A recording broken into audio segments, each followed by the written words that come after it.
Bonjour à tous, Monsieur Hamza, votre professeur de chimie. Bienvenue à cette vidéo capsule examen sur l'évolution spontanée d'un système chimique. Dans cette vidéo, je vais te présenter les notions importantes du chapitre. Dans ce chapitre, il est hyper important de savoir la différence entre une transformation totale et non totale, l'équilibre chimique, le quotient de la réaction et la constante d'équilibre qui va nous permettre de savoir le sens d'évolution d'une réaction chimique. Donc c'est parti. C'est quoi la différence entre transformation totale et non totale? Donc, par définition, une transformation est totale lorsqu'on a au moins un des réactifs qui est consommé totalement à la fin de la réaction, c'est-à-dire il y a au moins un réactif limitant. Une transformation est non totale lorsque à la fin de la réaction, tous les réactifs et les produits coexistent en solution. Ici, on ne parle pas de réactif limitant. Un exemple sur une transformation totale, donc c'est la réaction de combustion. Un autre exemple sur la transformation non totale, donc on peut citer la dissociation de l'acide éthanoïque dans l'eau. Pour une transformation totale, on écrit la réaction par une seule flèche, donc bien sûr toujours les réactifs à gauche, les produits à droite, alors que pour une transformation non totale, on met deux flèches pour dire que la réaction est réversible et toujours les réactifs à gauche, les produits à droite. Donc pour l'état final, pour la transformation totale, ici on a dit qu'on a un réactif limitant, donc au moins on a un réactif qui se disparaît totalement à la fin de la réaction, alors que pour la transformation non totale, il n'y a aucun réactif limitant, c'est-à-dire les réactifs réagissent entre eux, mais ils réagissent partiellement.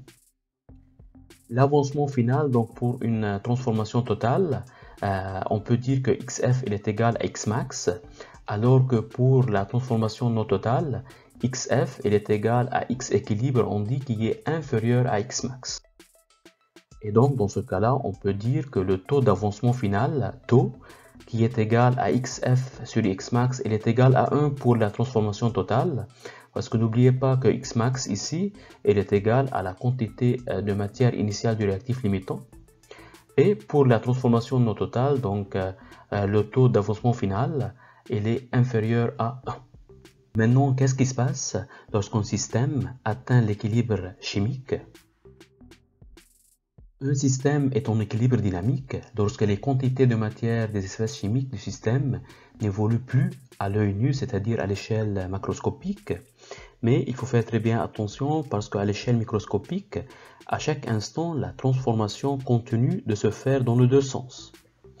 Dans le sens direct, ce sont les réactifs qui réagissent entre eux pour donner les produits. Et dans le sens indirect, ce sont les produits qui réagissent entre eux pour donner les réactifs. Mais ici, il faut savoir encore que ces transformations simultanées se font avec des vitesses égales, de telle sorte que les quantités de matière des espèces restent constantes. Donc, c'est ça ce qu'on appelle un équilibre dynamique. Maintenant, c'est quoi le quotient de la réaction? Le quotient de réaction QR est une grandeur qui se calcule à partir des concentrations des réactifs et des produits. Il permet de prévoir le sens d'évolution du système, c'est-à-dire est-ce que notre système évolue dans le sens direct ou bien dans le sens indirect, soit la réaction suivante. Donc ici, on a le réactif A et le réactif B qui réagissent ensemble pour donner le produit C et le produit D. Avec petit a, petit b, petit c et petit d, ce sont les coefficients stoichiométriques respectifs des réactifs et des produits.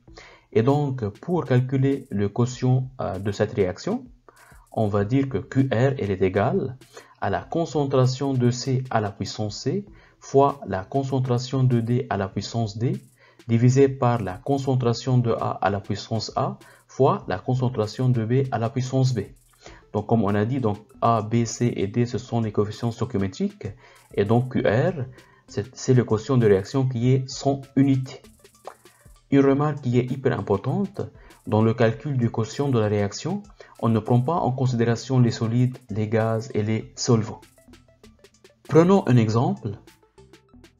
Donc, on cherche à calculer le quotient de cette réaction. Donc ici, on a S2O3 de moins plus 2H3O+, qui donne du soufre solide plus SO2 aqueux plus 3H2O liquide.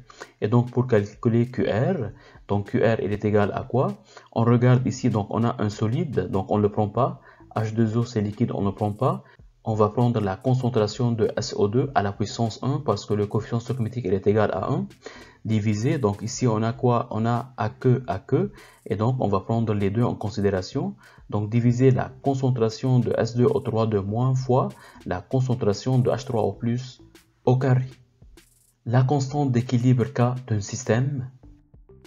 Donc, la constante d'équilibre K d'une transformation chimique correspond au quotient de réaction lorsque le système est à l'équilibre. Elle ne dépend que de la température, elle ne dépend pas de la composition du système chimique. C'est-à-dire, pour cette réaction-là, si on cherche la constante d'équilibre, si on change le nombre de moles des réactifs plusieurs fois, on va tomber toujours sur la même constante d'équilibre. C'est pour ça qu'on dit qu'elle ne dépend que de la température. Et donc, pour calculer la constante d'équilibre de cette réaction, ce n'est que le quotient de la réaction à l'équilibre, c'est-à-dire il faut chercher les concentrations des produits et les réactifs, mais à l'équilibre. Et dans ce cas-là, la constante d'équilibre est égale à la concentration de C à l'équilibre à la puissance C fois la concentration de D à l'équilibre à la puissance D divisé par la concentration de A à l'équilibre à la puissance A fois la concentration de B à l'équilibre à la puissance B. Comment est-ce qu'on va utiliser ces deux grandeurs pour prévoir le sens d'évolution? Donc ça c'est VIP.